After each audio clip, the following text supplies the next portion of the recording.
안녕하세요. 부동산 내부 고발 부동산 휘블러입니다. 전세 사기 특별법이 최근 큰 이슈입니다.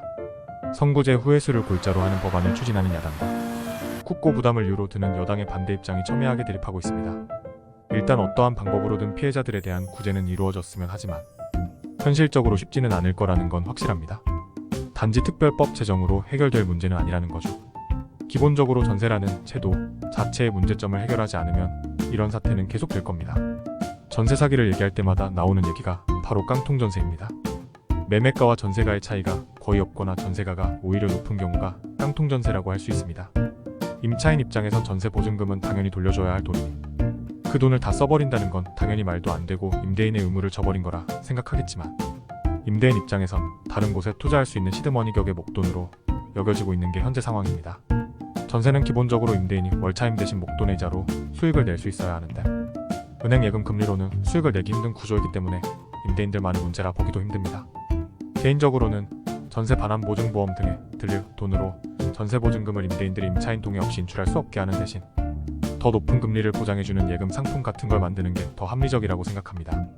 전세 사기에 대해 무차별적인 정보가 쏟아지고 있고 그 피해는 임차인뿐만이 아닌 임대인들에게도 고스란히 돌아가고 있습니다. 전세 사기가 불거진 이후 은행에서는 국가 지원 대출 상품들에 대해 굉장히 엄격해졌습니다. 아니 사실 엄격해졌다 보기보다 대출 자체가 막히다시피 했습니다.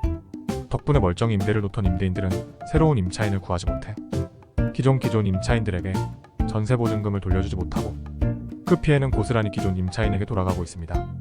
임차인들 또한 전세 대출을 받기가 힘들어 집을 구하기가 어렵습니다.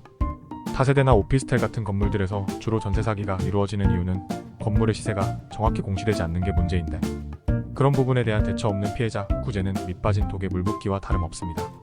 다세대나 오피스텔 등에 대한 임차인들의 불신이 엄청나기 때문에 아파트로 수요가 몰릴 수밖에 없고 그 효과는 아파트 전세값 상승입니다. 아파트 전세값이 계속 상승한다면 결국 매매가와의 차이는 좁혀질 것이고 아파트도 안전할 수는 없게 되겠죠. 다가구 다세대 건물들에 대해서도 시세를 확인할 수 있는 정책이 나와야만 합니다. 그리고 전세 사기를 치는 일당들에 대해서도 엄중한 수사와 처벌이 이루어져야 합니다. 저도 부동산 중개업을 하면서 몇 번 제안을 받았었습니다. 전세 보증금 반환 보험이 있기 때문에 임차인이 보증금을 보험을 통해 돌려받으면 피해자가 없는 것이 다라며 유혹하더군요. 혹은 문제없는 계약이라 생각했는데 임대인이 나오지 않고 대리인이 나와 계약하거나 임대인이 너무 어리거나 건물을 소유했을 것 같지 않을 때 취소한 적도 있습니다. 대부분 융자가 없고 보증보험 가입이 가능하면 안전한 건물이라 생각들 하시는 경우가 많은데 사실 사기꾼들은 이런 걸 잘 알고 있어서 오히려 무융자 보증보험 가입을 미끼로 유혹을 하고 있습니다. 그리고 속칭 바지사장이라 불리우는 가짜 대표를 내세우고 일정 기간이 지나면 폐업 신고 후 다른 대표로 공인중개사 사무소를 다시 차리는 방식을 이용합니다.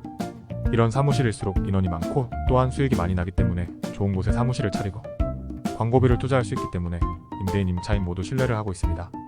만약 전세 사기로 조사를 받아도 조사 과정도 한참 걸리고 또 대부분의 책임은 파지사장이나 가짜 임대인에게 돌아가게 만들어 놓은 구조입니다. 정부도 사기죄가 아닌 조직범죄 등으로 처벌을 강화하고 있지만 직접적인 피해자가 아니면 입증하기가 힘들어 실효성이 있을까 의문입니다. 근본적인 해결책이 나오지 않는 한 전세 사기는 당분간 계속될 것 같습니다. 전세 사기에 가담하는 일부 공인중개사분들 때문에 불신이 많이 커져 있습니다.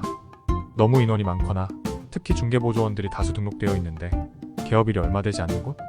혹은 대표가 너무 어린 곳도 조심하셔야 합니다. 그리고 계약 시 필요 없이 많은 인원들이 나오는 경우도 주의하셔야 합니다. 전세 사기를 치는 곳은 대부분 대리인이나 분양업자 등 여러 명이 계약에 참여하며 계약을 빨리 마치는 분위기로 몰아가는 경향이 있습니다. 전세 사기로 피해를 보신 분들이 하루빨리 실효성 있는 대책으로 고생하시지 않고 앞으로는 이런 사기꾼들이 없어졌으면 합니다. 앞으로도 아무도 얘기하지 않는 부동산업계의 내부 고발 이어집니다. 좋아요, 구독은 큰 힘이 됩니다.